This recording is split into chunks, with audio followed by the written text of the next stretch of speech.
நாதஸ்வரம், தவில் தவிர்க்கப்படும் ஆலயம். நாகர்கோவிலுக்கு அருகே உள்ள ஊர் அழகிய பாண்டியபுரம். இங்குள்ள அழகிய நம்பி கோவிலில் அருளும் குழந்தை கண்ணன் தூங்கிக் கொண்டிருப்பதாக ஐதீகம்.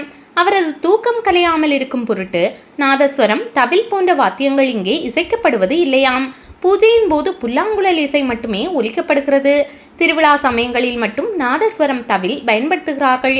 நெல்லை மாவட்டம் அம்பாசமுத்திரம் வேணுகோபாலன் ஆலயத்தில் அருள் புரியும் கண்ணனின் விக்கிரகம் நேபாள நாட்டில் பாயும் கண்டகி நதியில் கிடைக்கும் சாலக்கிராம கல்லினால் ஆனது. கேரள மாநிலம் குருவாயூரில் எழுந்தருளி இருக்கும் உன்னிகிருஷ்ணன் பாதாள அஞ்சனம் மற்றும் மூலிகையினால் உருவானவர்.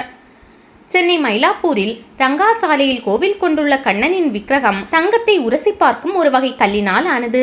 ராமநாதபுரம் திரு புல்லானி ஆதிஜகநாதர் கோவிலில் 8 யானைகளுடனும் 8 நாகங்களுடனும் ஆதிசேஷன் குடைபிடிக்க நின்ற கோலத்தில் சேவை சாதிக்கிறார் சந்தான கோபாலன்.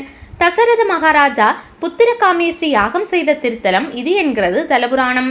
குருவாயூர் கிருஷ்ணன், அம்பலப்புழா கிருஷ்ணன் மற்றும் திருப்பணித்துரா வேணுகோபால சுவாமி ஆகிய மூலவசலிகளை மகாவிஷ்ணுவே உருவாக்கினார். இந்த 3 கோவில்களிலும் பிரசாதம் பால் பாயாசம்தான்.